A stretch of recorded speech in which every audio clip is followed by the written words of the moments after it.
Welcome to the Thomas Institute of Health Professions. I am Shalonda Jones Thomas, the CEO and President for the Thomas Institute of Health Professions. In today's lesson, we will be discussing the Hounsfield Unit number, also known as the CT number. We're taking a journey through the CT process from the anatomy inside the patient to the grayscale image that you see on your screen. We'll break it down step by step. And I promise, no physics degree is required. So let's jump in. By the end of this lesson, you'll be able to define Hounsfield units, understand how Hounsfield units relate to tissue density and attenuation, explain the CT matrix, pixel, and voxel, identify the roles of X, Y, and Z axis in imaging, interpret CT numbers and their clinical meaning, apply your knowledge through analogies, visuals, and word problems.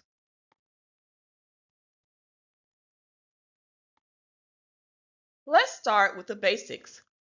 Hounsfield units, or CT numbers, measure the density of tissue on a CT scan compared to water. They are based on how much X-rays are attenuated or weakened as they pass through different materials in the body.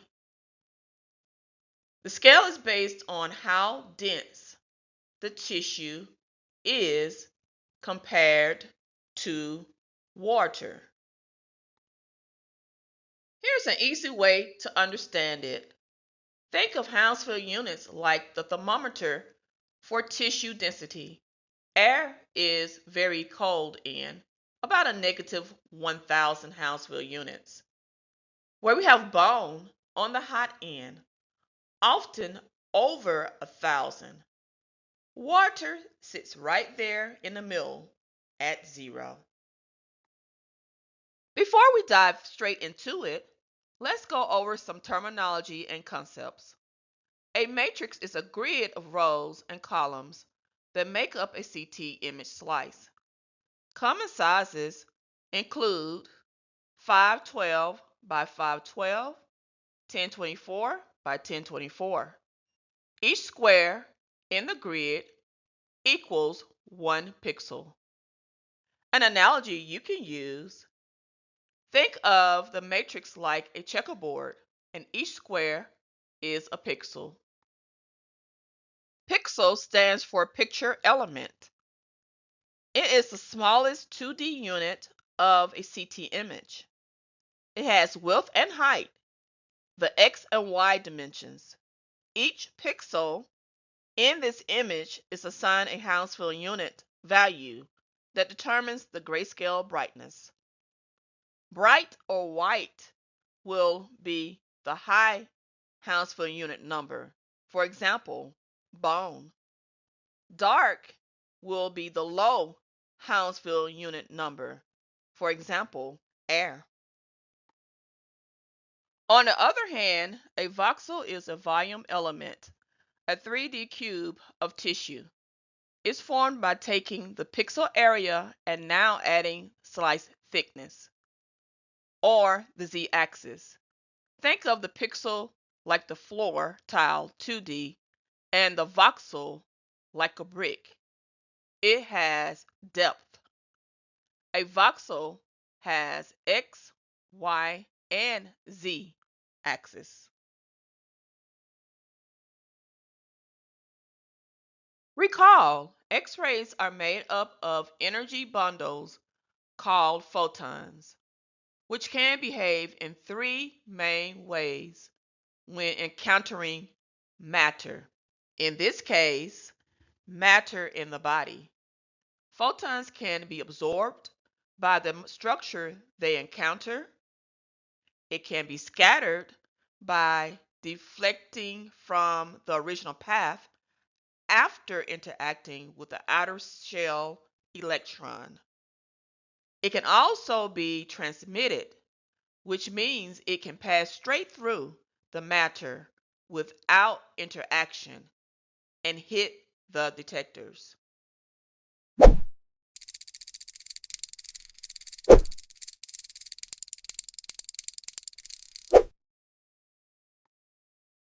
As X-ray passes through the body, its intensity is reduced. This process is called attenuation. The amount of attenuation depends on two key factors: the average photon energy of the X-ray beam and the composition of the tissues being scanned. Inside the body, the beam interacts with voxels, tiny three-dimensional cubes of tissue that has depth, thickness, and unique tissue characteristics. Each voxel attenuates the X-ray photons differently. The CT scanner measures this attenuation and assigns a CT number, or Hounsfield unit, to the voxel.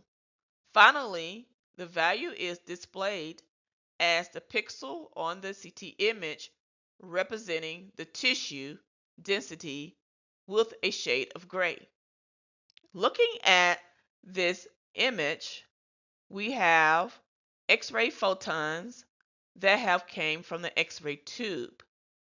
Based upon the intensity of the X-ray photons and the makeup of the voxel inside the patient, there will be different attenuation readings. The CT scanner measures these attenuations and assign it a CT number, or Hounsfield unit. Then each pixel will be a different shade of gray based on the CT number, or Hounsfield unit. For example, we have air. Air is a negative 1000 Hounsfield unit, which is black. Water is 0 Hounsfield unit, which is gray. And bone, in this case, is a positive 1000 Hounsfield unit. It can often be higher than that. It is white. The CT number is like a label or ID tag for the voxel, telling us what kind of tissue it is. Please note, on the computer screen, we do not see voxels. We see pixels. Therefore, the pixel we see on the screen is a 2D representation of the 3D tissue voxel.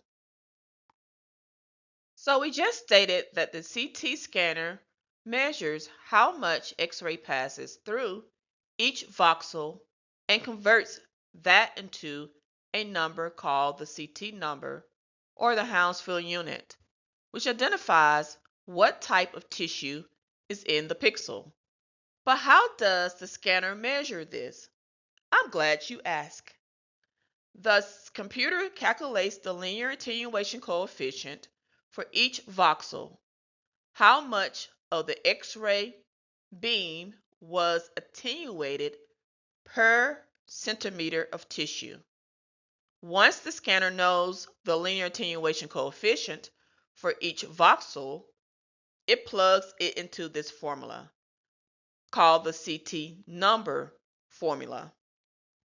So looking at this CT number formula, it is the linear attenuation coefficient of tissue minus the linear attenuation coefficient of water divided by the linear attenuation coefficient of water times K.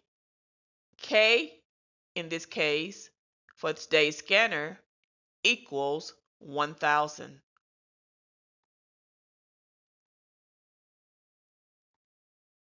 The scanner compares the tissue's attenuation to water. If it is the same as water, it is assigned a Hounsfield unit number of 0. If it attenuates less than water, Like air, it is a negative Hounsfield unit number.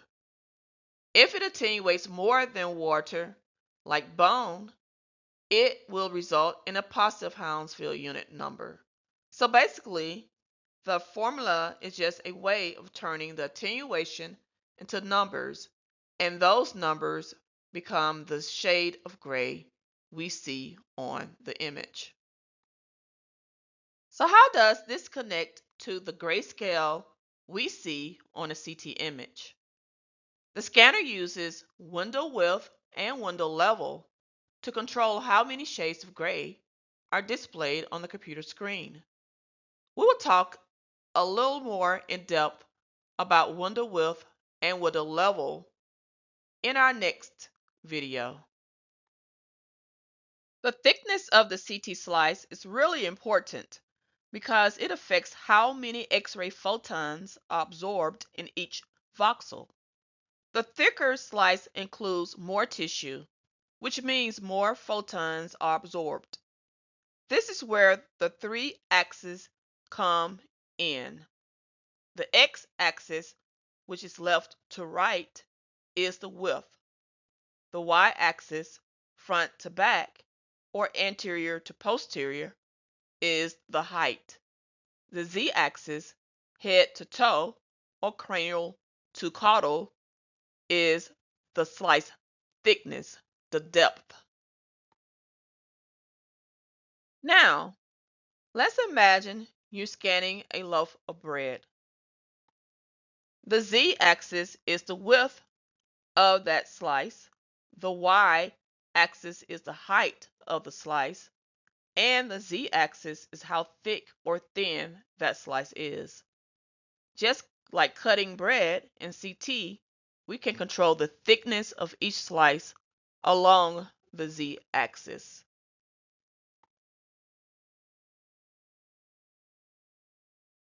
Let's take a look at this grayscale image of the brain.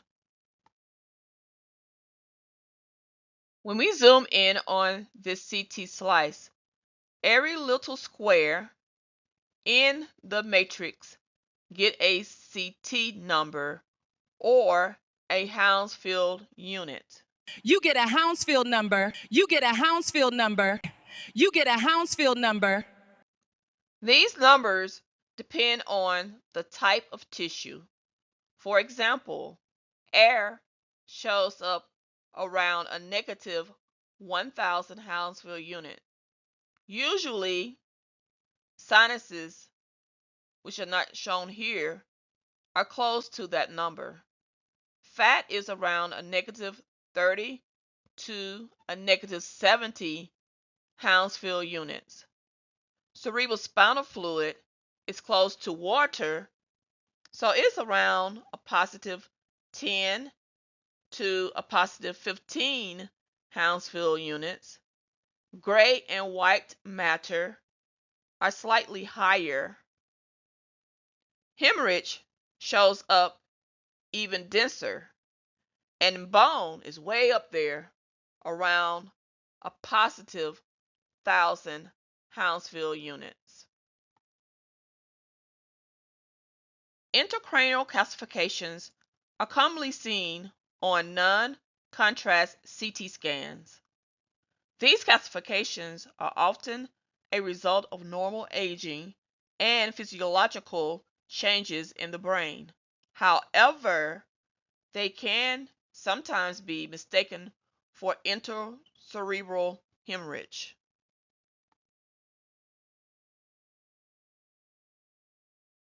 The most frequent location where intracranial calcification appear include the basal ganglia, typically bilateral, the pineal gland, the choroid plexus, which is also often bilateral.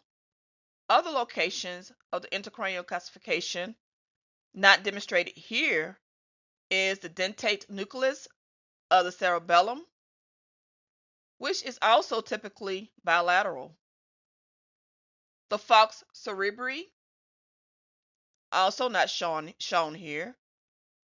With that said, there are times when it can be difficult to tell the difference between calcifications and that of blood products. In such cases, measuring the Hounsfield unit of the bright area on the scan and comparing it to known values can be very helpful. For example, say we want to reference an area, we can use air. Air has a Hounsfield unit number of around a negative 1000. Fat is around a negative 50. The cerebral spinal fluid is typically about a positive 15. Brain tissue is about 40 Hounsfield units.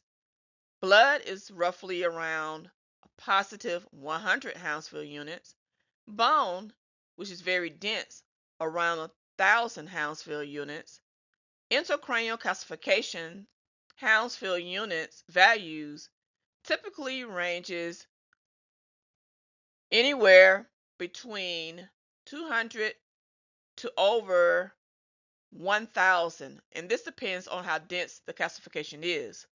For example, a mild calcification may measure around 200 Hounsfield units to 400 Hounsfield units,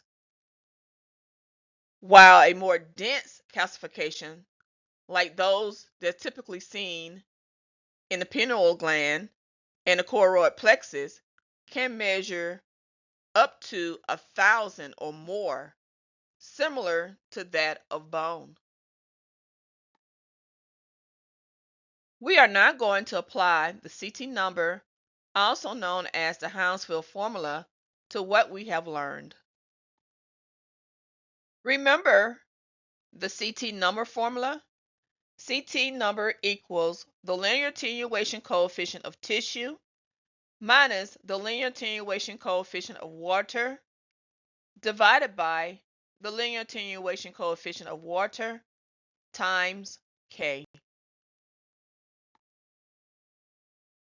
Problem number 1.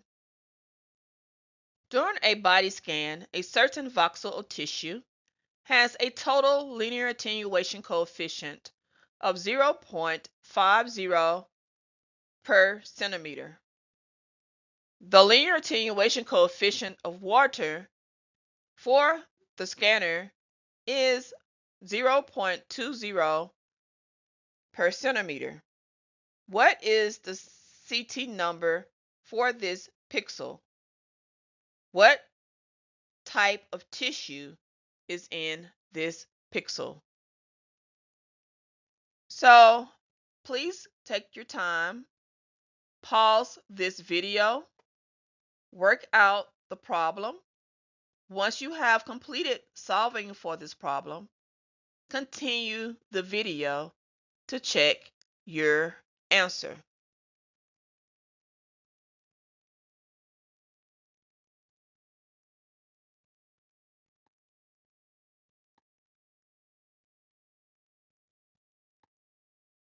Did you get 1,500 Hounsfield unit as your answer? This Hounsfield unit corresponds with bone being the type of tissue in this pixel. So we use the CT number formula to get our Hounsfield unit number. Given to us in the problem, our linear attenuation coefficient was for tissue was 0.50 per centimeter minus our linear attenuation coefficient for water, which was 0.20 per centimeter, divided by the linear attenuation coefficient of water, which is 0.20 per centimeter, times K, which is 1000.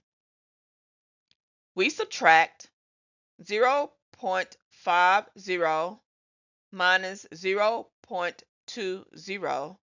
That gives us 0.30 divided by 0.20.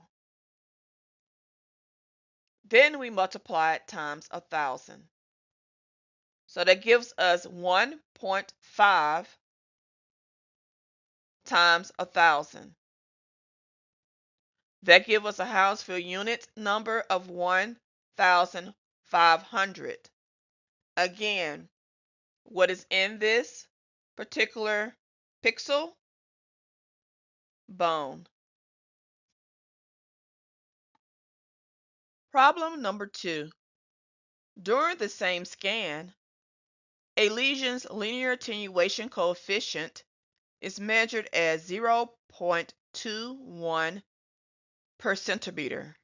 Determine the Hounsfield unit and identify the type of lesion.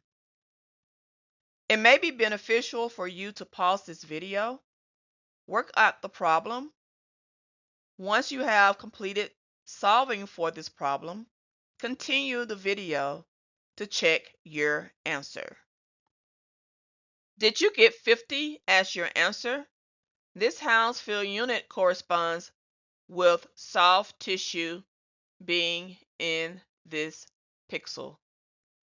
So once again, for problem number 2, we use the CT number formula, which is the linear attenuation coefficient of tissue minus the linear attenuation coefficient of water divided by the linear attenuation coefficient of water times K, which is 1,000.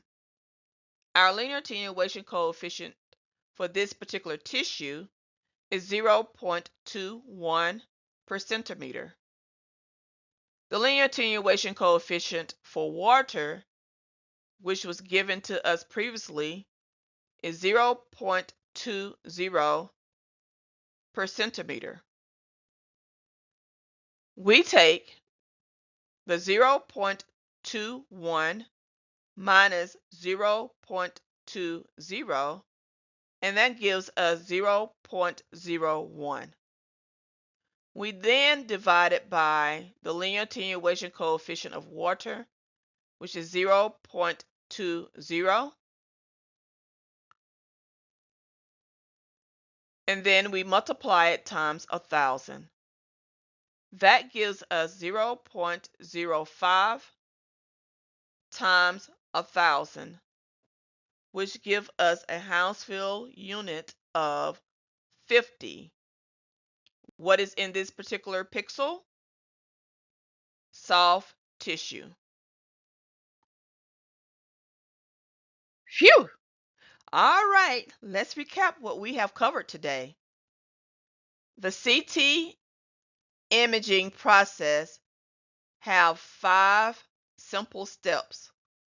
We started with the voxel, a tiny 3D tissue unit inside the body. As the X-rays passes through, they undergo attenuation, losing energy based on tissue density. The energy loss is plugged into a formula comparing the tissue to water, giving us a CT number, a numeric value that reflects how dense the tissue is. Finally, that number becomes a pixel, a shade of gray on the CT image. So how do we take these 5 steps and make it useful on the screen? That is where window width and window level come in. They let us decide which Hounsfield unit numbers to highlight and which ones to compress, so you can clearly see the tissues we care about, whether it's the lungs, the brain, or the bones. And that's exactly what we'll cover in the next video. So, if you found this video helpful, make sure to like, subscribe, and hit the notification bell so you don't miss out on the next video.